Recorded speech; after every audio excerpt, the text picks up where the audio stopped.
Now, for all of our troubles, the United States remains a place of great hope. It's not everywhere in the world where you can fulfill your dreams, but only if you're willing to work hard and keep your eye on that dream. We're watching the Olympics right now and seeing young people who have trained in every corner of the country and world standing for the Star-Spangled Banner with medals hanging proudly around their chest. We see small businesses growing out of fresh ideas worthy of a Shark Tank investment. We watch people of all ages dressing up on Sunday headed to their local place of worship. New parents proudly holding little babies and the grandparents smiling in admiration and adulation at it all. It's always been easier when these happy Americans come from a safe and healthy background, and a heck of a lot harder when they don't. But whatever their family history, those boys and girls who are determined to succeed can do so, at least in this great country, if they put their mind to it. And I say, at least for now.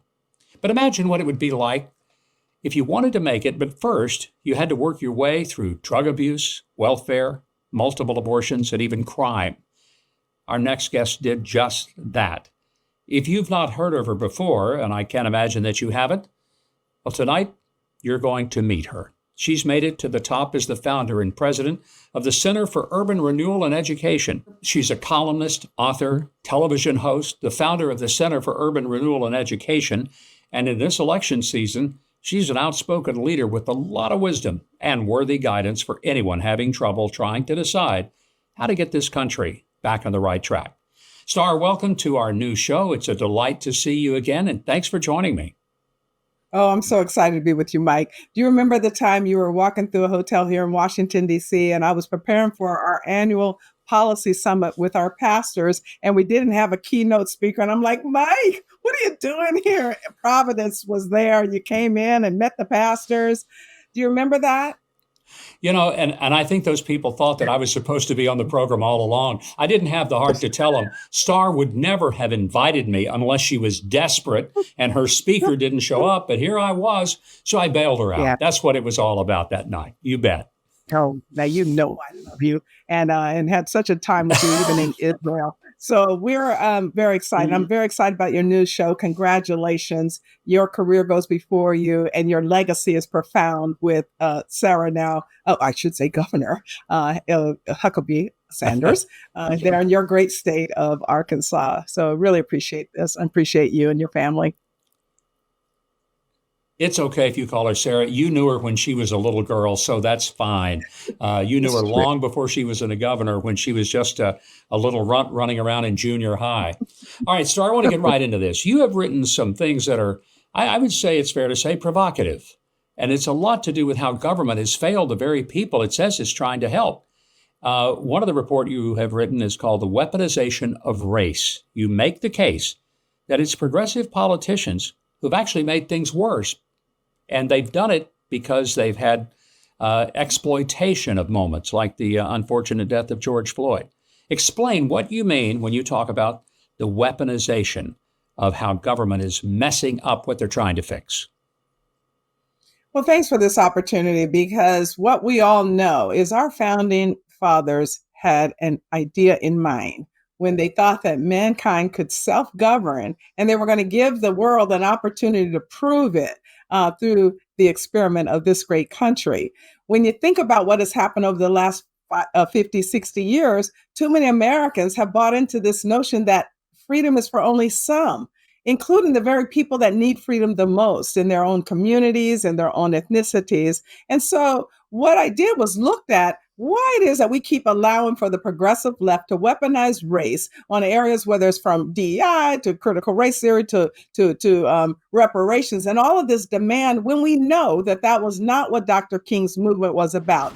His movement was about removing governmental barriers so people could live free. And yet instead of just staying on the message of desegregation, we began this path toward forced integration, and it's ruining relationships. It's not just ruining personal relationships, it's ruining our political relationships. And that's why we had the rise of the Tea Party, when decent Americans that are just in their own space, doing the right things with their lives, whether it was getting up, going to church on Sunday morning, going to work on Monday after they dropped the kids off at school and told them to behave, coming from work and doing the homework with them. And the next thing you know, they found out that their country had left them. And they began this new journey that we're on, this new path that now finally, after 50, 60 years, have discussions about race matters, in particular post George Floyd. And this is healthy for us to do, because for too long, we've allowed the progressive left to define the terms of whether America works for Black Americans.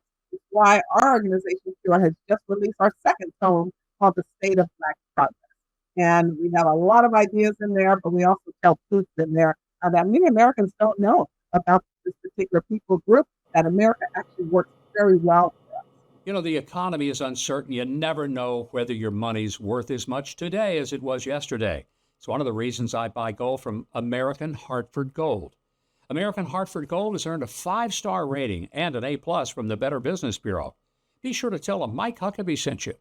They'll give you up to $15,000 of free silver on your first qualifying order. Call 844-417-1010 or text Mike to 998899.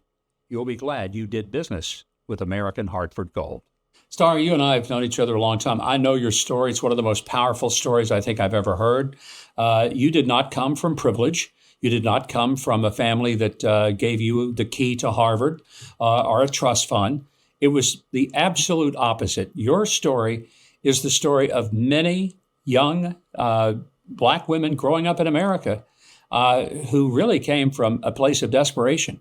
I just want our viewers to understand who you are, where you came from, because I think it helps us in our conversation for our audience to understand the credibility you bring when you talk about issues like poverty and race and abortion and drugs. So give us a little background.